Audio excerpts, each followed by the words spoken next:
Hello and welcome back to my channel, or welcome if I think I can get this straight. If this is your first time, I'm glad you came. Today I'm going to be working on the glue book that I have been working on for a while now, and I'm over halfway, so now I'm thinking I would just want to finish it so I have a completed project, which is, always really fun. So I'm kind of making it up as I go along, and this is just kind of a rambling chat time, a little visit. So if you need to get a cup of coffee or hot chocolate or a cup of tea or whatever pleases you and just relax, now is a good time to do it. Let's get started. So this is the book that I've been working on, and as you can see, it's starting to get full. This is what my last video was on. I really love these pages. It's funny, each one I do, I think I like this one better than the last one. Or sometimes you go back through it and go, oh, I love the colors. Like, I love the colors in this one. However, all that aside, this is what I'm working on today, and we got maybe 8 or 10 more layouts to do, which is, it'll keep me going for a little while. So today I chose to work with blues. Blue is my favorite color, and so I just pulled out a few things here. Isn't this gorgeous with the pond and that reflection? And then there's these old pieces of music. These are just basically photocopies or prints from my printer, and this blue dot and some more handwritten music. Yeah, there's a few there. So I'm not really sure how I'm gonna put it in, but I like this le soir, which means the evening. Can't even read that. La balle d'une fourchette, whatever. Let's start with this just for fun. I want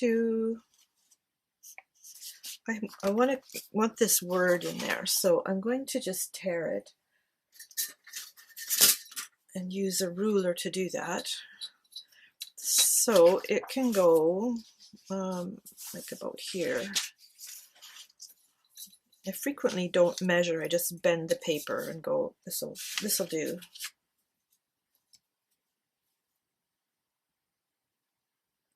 So I'm just lining it up on the edge there, holding it tightly, because if it slips, you know what happens.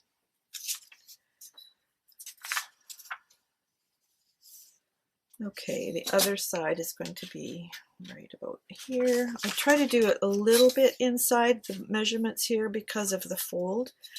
It just seems to work better that way. And I'm going to turn this around so that I can line everything up with the base of my table here. I don't know if you can see that. Let me just mess with my camera a little bit.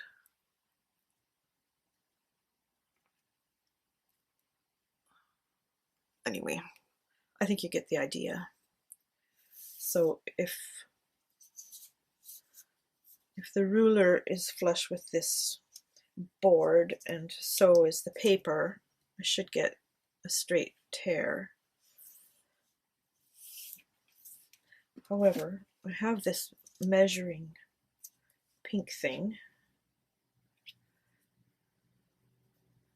I'm going to use it instead, actually. So I'm just going to slide this up a little bit, line it up on this line. Well, that doesn't help me very much if I can't see the top and the bottom, does it? Oh, phooey.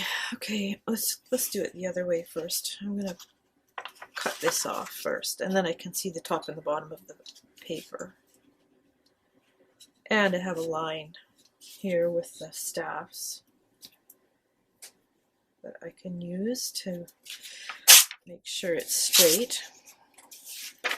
All right, now my system will work better. Something like that.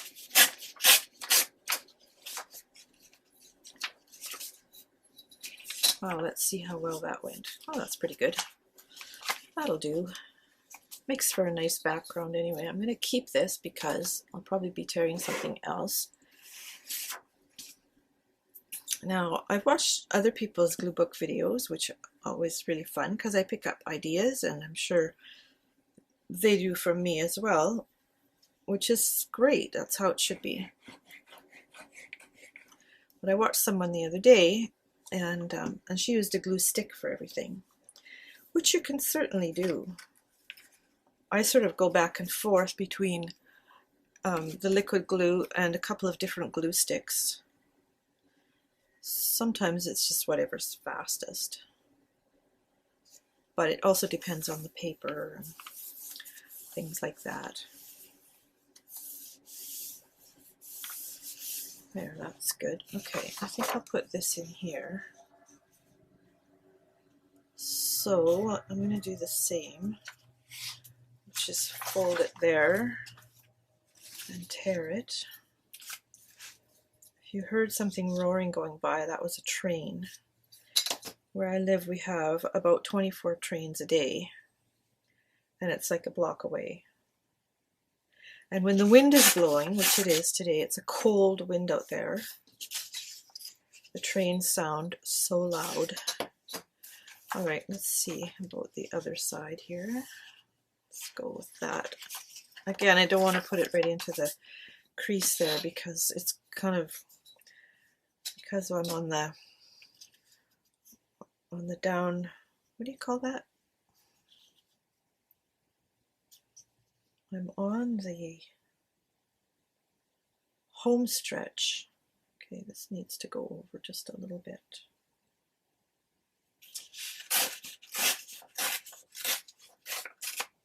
So the way the paper lies, because of the binding in the center, makes it come to kind of a bulge there. So anyway, and I've clipped this on the corner just so that it doesn't pop up, because the thicker it gets, the more it does that, obviously. That'll work. That'll work. So the weather has turned cold here. It's like, it's -3 or 4 today, and that's Celsius, so that's below freezing. And a few days before that we had rain, and it was cold rain. And when it rains on the valley floor where I live, it snows in the mountains which surround the valley. So you can see once it clears exactly where the snow line is. Let's just get this down here. So the valley is like flat. It's a river valley, flat, and then the mountains go like this. So valley, mountains. So then when the snow is on the mountains and it's not snowing in the valley, you get mountains with a snow line across all the mountains. So we watch it go up and down all winter, and sometimes it comes right down to the ground, which is not my favorite thing. I am not a snow lover. Now then, I have some washi tape here, which is the leftover from a different project. I'm not sure where I'm going to put it, but I've got here a couple of colors there, and yeah, let's figure something out here. Okay, I think I'm done with this, but I might use a little corner of that. I'm almost loath to tear this or change it any way because it's so pretty, but I think I will just tear it kind of like this.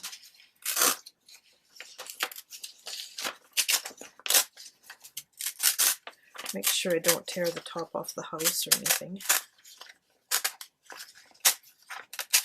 And this is from a British magazine. I forget which one it was. I love British magazines because they're just different.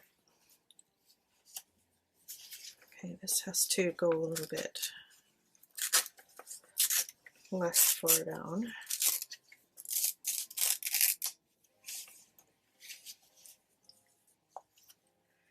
Yeah, that's really pretty. Now for this one, I think I'm going to use the glue stick because this is very thin paper and this is wet glue, so it's going to make it warp. And I don't want it to look really warpy. That's a word, by the way, warpy. But my glue is getting really stiff. It's going to stick it down though. This is the driest glue I have. And lots of people have asked about this glue. It's spelled G-L-O-O. Comes from, I think, Korea or Japan. And I've got a link for it below, so you can just click on the link. It'll take you straight to where you can buy it. But like I said, it's getting pretty stiff here. Ah, just tore it. Let go, let go. Okay. I've had this glue for a year, so it's starting to get close to the end of its lifetime. I should probably order some myself. Okay, let's put this in here. I'm going to just fix this so you can hardly see it, and I'll probably cover it up with something anyway. All right, that's really quite pretty.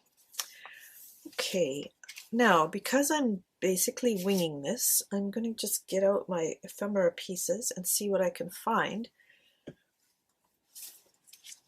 in the blue family. It's surprising, I found, how few things are actually in blue. This one's kind of cute. It says, "I like you."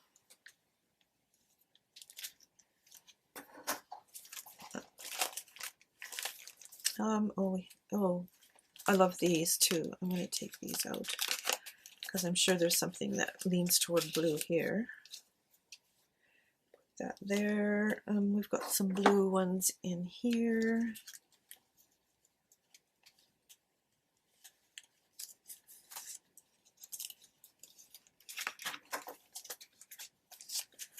So let's see. Oh, here's some blue flowers. Blue gentians, I think those are called. I wonder if there's just some leaves. It's just for some contrast.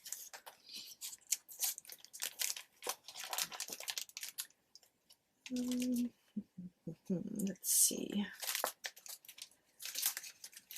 There's all these stamps, but I think they tend to lean towards warm colors. There's one that's mostly green. Oh wait, I think I see a blue, something with a blue edge here. Oh, there we go. That's nice. So the weather has turned chilly and winterish, and I hope we don't get snow this year because my boots have a leak. I've had the same boots for years, and they have a leak. And I've just been, you know, not doing anything about it because sometimes when we get snow, we only have it for, you know, a few days or a week. And I'll just wear shoes the rest of the time, which I can pretty much get away with because we have rainy winters. Let's see what else I can pull out here. I love these little drawer units. I see blue stuff in here. This is like a cardstock, and I got it at a dollar store, which is interesting. I find the dollar stores get new stuff in quite often. So if you keep going back, you can end up finding some pretty cool stuff. They never have very much, but it's there's some variety anyway. Oh, that's pretty. So is that. All right, and I'm just going to keep this out for just for some relief.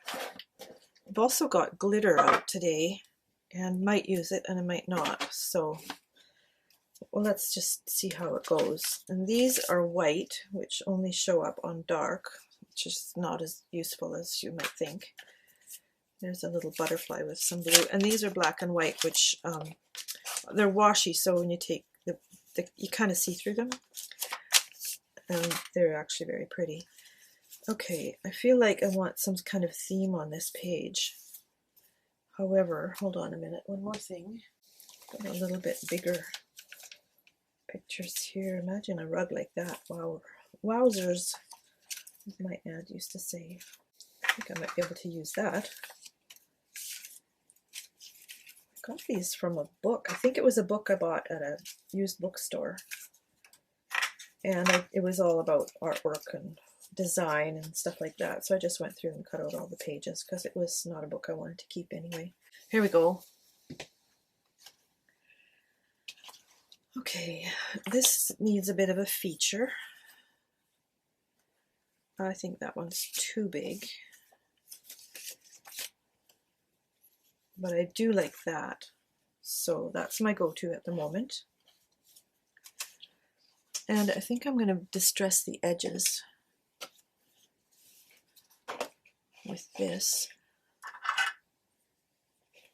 So I'm reading this book right now called The Fear Cure by Dr.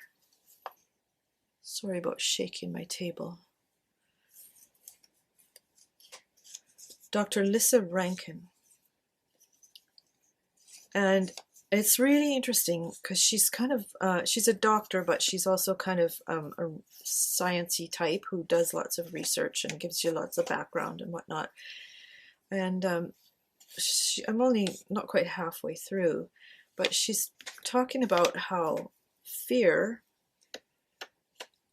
changes your body and can actually kill you depending on the circumstances. So like, don't take this too far, but read the book. I'll put a link below.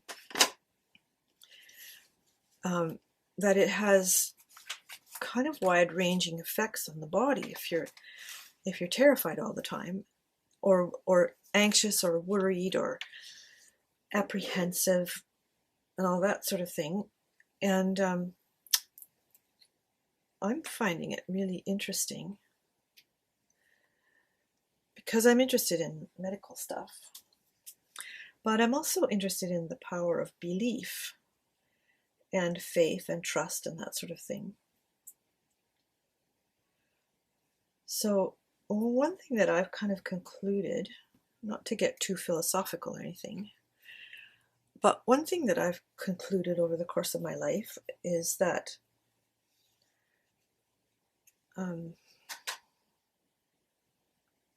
sometimes you can try to have faith. Oh, I don't want to cover that up.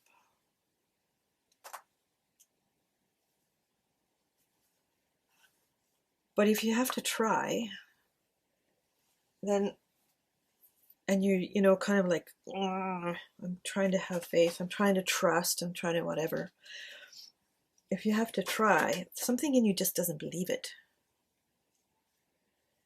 And I think that's what you need to look at.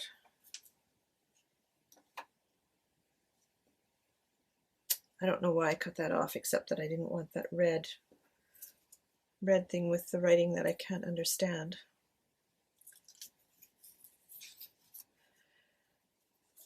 Anyway, it's interesting what you can, like, I think believing something is a choice. That's what I believe. I believe that you can decide to believe in something. You don't have to work up faith necessarily, although faith does come by hearing, like the Bible says, faith comes by hearing, and hearing the word of God. So faith in God comes by hearing the word of God, which I totally vouch for and agree with. Should I put another house here? It looks so nice there, but I kind of think it's a little too many houses in one spot. That looks nice. So I'm not really sure where I'm going with this thought. It's just kind of a thought process. No, not that. So if you can decide what to believe, sometimes you have to remind yourself often. It's like sometimes I get things on email saying, you got to come over here and buy this, right? So it might be something that I'm interested in. I go look at it because I'm on somebody's mailing list. Go look at it and go, okay, this is not for me for whatever reason. It's bad timing. The cost isn't appropriate for what I'm budgeting and that sort of thing. So I make my decision and go, okay, that's not going to happen for me. So that's like deciding to believe. I believe I won't partake of that thing, whatever it is. Say it's a course, and the course cost, $15,000. Well, it's like, that's not really in my budget right now, so I'm not going to partake of that, okay? And then, of course, the next day, I get another invitation to do the same thing. And sometimes I'm like, I kind of forget that I've looked at it before. I like that. And so I'll look at it again. And usually by the third time, it's like, that decision has already been made. So I tell myself that. It's like, I'm not going to unsubscribe from your list because I like what you do, and there might be something else that comes along that's perfect and whatever. But that decision has already been made. And I think it's the same with belief and trust and faith. It's like, I'm choosing to believe. Like, personally, I believe in Jesus. I believe he's the Son of God, etc. Too fussy. And that's a choice I made, actually, when I was quite young. And I've never gone back on it because I chose to believe that.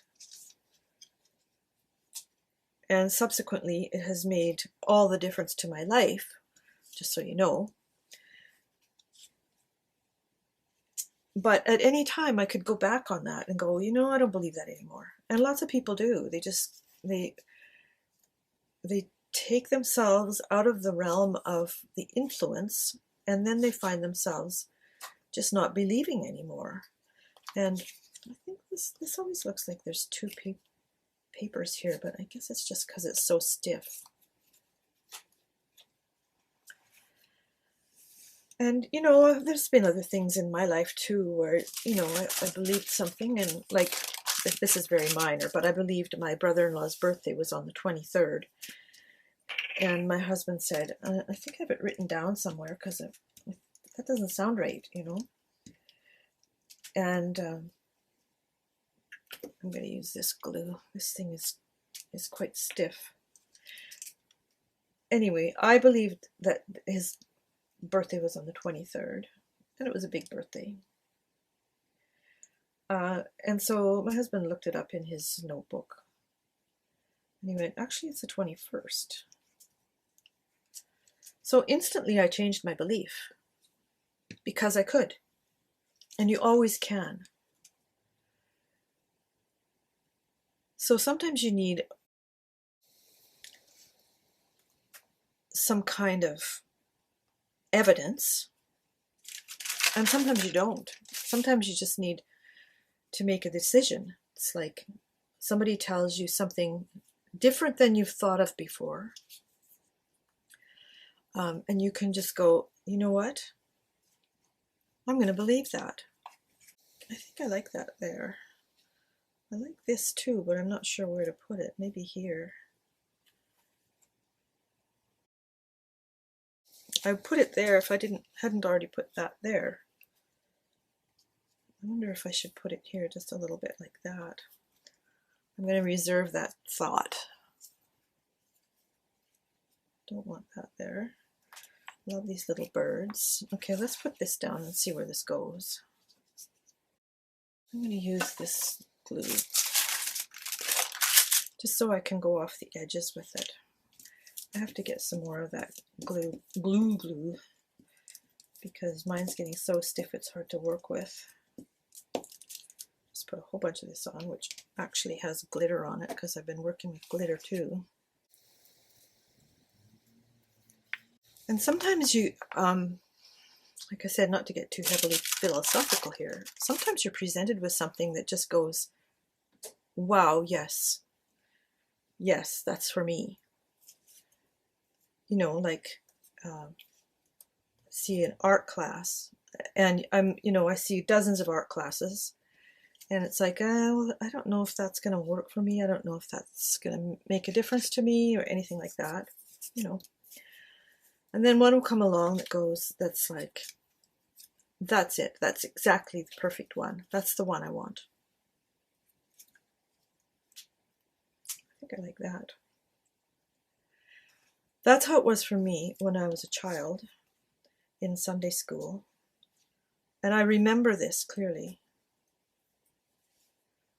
You can refute it if you want to, but it's my memory. I was in Sunday school in the small town near where I grew up. I grew up on a farm. And I was 6. And my mom was the Sunday school teacher for the 6-year-olds. And I remember her telling us about Jesus and how if you believe in Jesus, it'll change your life, and he will change your life. And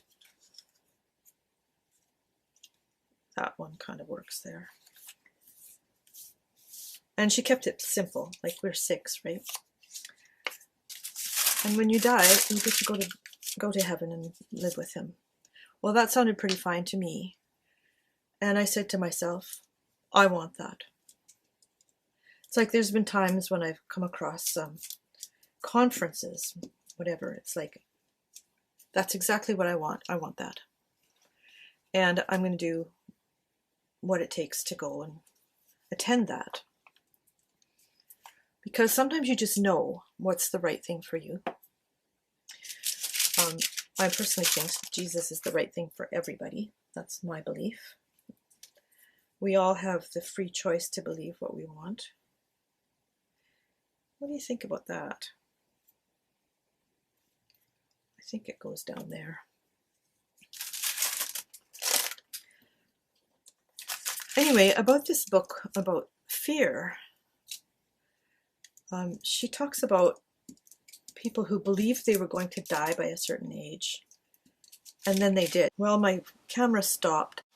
Anyway, I was saying about fear, and it's like it can be called anxiety or apprehension or dread or all these things, and but really it's all fear.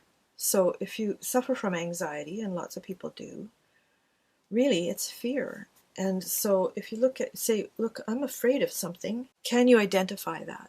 Sometimes you can't because it's kind of too buried, or it's something that came along in your early childhood or whatever and just set you up for being fearful. Now, as far as the book goes, I haven't had a chance to really, like I said, I'm only halfway through. So I don't have all the answers yet, and I'm not sure that she does either. I just cut off this little edge here. How to deal with fear. However, one of the things I've learned in my somewhat long life is the opposite of fear is faith and trust. Because if you're trusting in someone or something who's on your side, that you can absolutely, totally, forever rely on, it really does lessen your anxiety. But you have to make the decision to trust and to believe and whatever. And it comes down to a decision, so that when it comes along again, which it will, you can go, that decision's already been made. Just like I do with emails and sales pitches and stuff like that. It's like, okay, how I feel in this situation, that decision's already been made. My decision is to trust God, to look out for me, and to make my life good, and to be there when it's not so good. which happens, and to always be available to be leaned on or to have answers. Anyway, it wasn't really my intention to go all deep. However, these are important things, and this time of year when things are kind of hectic and there's lots to do and stress levels can get a little cranked up, it's good to just, take a breather. Okay, I want something else. Got enough houses. I ordered these online, and I think they're all so cute. They're little books and letters and papers like that. Books with flowers. This is like a wax seal melter. I always like little paint boxes. These houses don't go in here. They have a different home. I'm not sure where it is, but Twelfth Night by William Shakespeare. Let's see. Does this need anything else? That's the question. I think I'll put this one down here because I don't want to cover up this reflection. It's very nice. It's interesting how things will prompt you to think. You might ask, why on earth am I reading a book like that anyway? Well, I have a health issue that I've been trying to get over, and no doctors have been any help. I've been to several, and some of them go, oh well, you this is going on, and some have earnestly tried to give me answers, and nothing has worked anyway. So I went, okay, I think I'm kind of on my own here, and so I want to learn more about these kind of topics, like what is going on in my emotional life, for example. Is this causing the problem? Does that work there? It actually kind of goes really well with that. Anyway, so I thought I bought some books, and I've got some from the library, and this author, Dr. Lissa Rankin, I got her first book, which is called Mind Over Medicine, where she goes to great lengths in research to learn about how the mind affects the body. And now I've got that little spot. I'm going to see if I've got a black and white one that will work in that, just to change it up a little bit. I think these might be all a little too... Anyway, I also have a book called How to Heal Yourself When No One Else Can by Amy Sher. I think that's the author's name. So I've been looking at, what has gone on in my life that could put me in this situation, and there's lots that's gone on, and some of it has been very difficult. Anyway, I will put the links to these books below, because I'm sure that I'm not the only one that's looking for answers, and doctors don't have them. So let's just be fair. Doctors offer a lot, but they just don't know everything. Okay, I feel like a little bit of washi tape. Too much glitter with this glitter here, I think, but this blue one is a little less shouty. I'm just going to put a little piece in, and this stuff does not stick very well, unless it's on your fingers.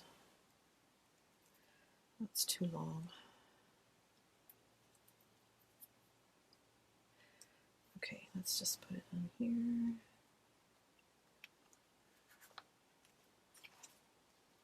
It would look better if I did it straight. Okay, what I'm going to do, because I know this is going to pop right off, is just hold it by one end, crank this up a little bit, and glue it. Glue the rest of it. No, I'm going to glue it up here where the track is going to go. So it'll land in that glue.